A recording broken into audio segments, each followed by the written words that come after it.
നമസ്കാരം, പ്രവാസി മലയാളിയിലേക്ക് ഏവർക്കും സ്വാഗതം.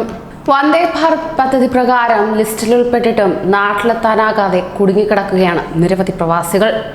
നിർദ്ദേശിച്ച പ്രകാരം പണമടച്ചെങ്കിലും കൊല്ലം സ്വദേശിനിക്ക് എയർ ഇന്ത്യ ടിക്കറ്റ് നൽകിയില്ലെന്ന് പരാതി ഉയരുകയാണ്. ഇന്ന് പുറപ്പെടുന്ന തിരുവനന്തപുരം വിമാനത്തിലെ ടിക്കറ്റ് പണമടച്ച 64-കാരിയാണ് ടിക്കറ്റ് ലഭിക്കാതെ വിഷമാവൃത്തിയിൽ കഴിയുന്നത്. ടിക്കറ്റിനായി കാത്തിരുന്ന ഇവർക്ക് വെള്ളിയാഴ്ച ഉച്ചയ്ക്ക് ശേഷം നിങ്ങളെ ഈ വിമാനത്തിൽ ഉൾക്കൊള്ളിക്കാൻ കഴിയില്ലെന്നും 4-ാം തീയതിയിലെ വിമാനത്തിൽ മുൻഗണനാ പട്ടികയിൽ ഉൾപ്പെടുത്താമെന്നും കാട്ടിയുള്ള ഇമെയിലാണ് ലഭിച്ചിട്ടുള്ളത്. അത്തരത്തിൽ അസൈബയിലുള്ള മകൾക്കൊപ്പമാണ് ഇവർ താമസിക്കുന്നത്.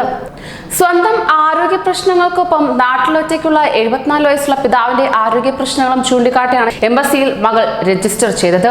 30-നുള്ള വിമാനത്തിലെ ടിക്കറ്റിന് പണം അയക്കാൻ കഴിഞ്ഞ 26-നാണ് അറിയിച്ചത്. ഇതനുസരിച്ച് 27-ന് ടിക്കറ്റ് ചാർജ് അടച്ച ശേഷം ബന്ധപ്പെട്ട രേഖകളെല്ലാം അയച്ചു നൽകി. ടിക്കറ്റ് ഇമെയിലിൽ വരുമെന്ന് പറഞ്ഞതിന്റെ അടിസ്ഥാനത്തിൽ യാത്രയ്ക്കുള്ള ഒരുക്കങ്ങളെല്ലാം നടത്തി. അങ്ങനെ ടിക്കറ്റ് ലഭിക്കാതിരുന്നതിനെ തുടർന്ന് വെള്ളിയാഴ്ച രാവിലെ റൂവി CBDയിലെ എയർ ഇന്ത്യ ഓഫീസിലെത്തി കാര്യമന്വേഷിച്ചപ്പോൾ അവിടെ ഉണ്ടായിരുന്ന ഒച്ചയുയർത്തി മോശമായി സംസാരിച്ചതായും ഇവർ പറയുകയുണ്ടായി. വീട്ടിലേക്ക് പോയിക്കൊള്ളാനും ടിക്കറ്റ് ഇമെയിലിൽ വന്നുകൊള്ളുമെന്നുമാണ് ഇവർ പറഞ്ഞത്. ഈ വാക്ക് വിശ്വസിച്ച് തിരികെ പോവുകയും ചെയ്തു. വഴിയിൽ വെച്ച് എയർ ഇന്ത്യ ഓഫീസിൽ നിന്ന് വിളിച്ച് പൈസ അടച്ചതിന്റെ വിശദവിവരങ്ങൾ ഒന്നുകൂടി ചോദിച്ചറിയുകയും ചെയ്തു. തുടർന്ന് കുറച്ചു സമയം കഴിഞ്ഞ ശേഷമാണ് 30-നുള്ള വിമാനത്തിൽ പോകാൻ കഴിയില്ലെന്ന് കാട്ടിയുള്ള ഇമെയിൽ ലഭിക്കുന്നത്. തുടർന്ന് വൈകിട്ട് എയർ ഇന്ത്യ ഓഫീസിൽ ഒന്നുകൂടി എത്തിയപ്പോൾ ഓഫീസിനകത്ത് കയറ്റി ഉന്നത ഉദ്യോഗസ്ഥരെത്തി അബദ്ധം പറ്റിയതാണെന്ന് പറയുകയും ഒപ്പം ക്ഷമ ചോദിക്കുകയും ചെയ്തു. ഇതേ തുടർന്ന് യാത്രക്കാരെ തിരികെ കയറ്റുന്നത് വ്യാപകമാണെന്ന് ചില സാമൂഹിക പ്രവർത്തകർ നേരത്തെ തന്നെ ആക്ഷേപം ഉന്നയിച്ചുകൊണ്ട് രംഗത്തേക്ക് എത്തുകയും ചെയ്തു.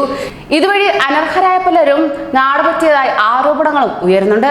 2-ാം ഘട്ട സർവീസുകൾ മുതൽ ടിക്കറ്റ് വിതരണമടക്കം വിഷയങ്ങളിൽ ആക്ഷേപം ഉയർന്നിരിക്കുകയാണ്. എംബസിയിൽ നിന്ന് ഷോർട്ട് ലിസ്റ്റ് ചെയ്ത അറിയിപ്പ് ലഭിച്ച പലർക്കും എയർ ഇന്ത്യ ഓഫീസിൽ നിന്നുള്ള വിളി ഇപ്പോഴും ലഭിച്ചിട്ടില്ല. എന്നാൽ എയർ ഇന്ത്യ ഓഫീസിൽ നേരിട്ടെത്തി കാര്യം അന്വേഷിച്ച പലരും ടിക്കറ്റ് ലഭിച്ച് നാടുപറ്റിയ അനുഭവങ്ങളുമുണ്ട്. ഗുരുതര ആരോഗ്യ പ്രശ്നങ്ങൾ ഉള്ളവരടക്കം നിരവധി പേരാണ് ഇപ്പോഴും നാട്ടിലെത്താൻ കഴിയാതെ ആശങ്കയിൽ കഴിയുന്നത്.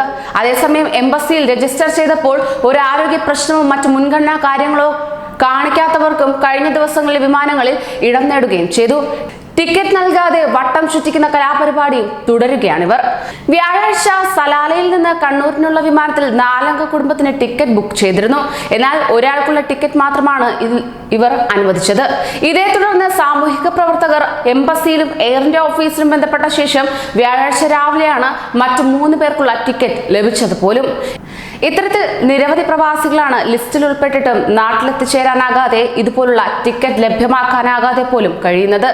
നിരവധി പേർ ഏറെ ആശങ്കയിലുമാണ്. കൂടുതൽ പ്രവാസി വാർത്തകൾക്കായി ഈ ചാനൽ സബ്സ്ക്രൈബ് ചെയ്യൂ.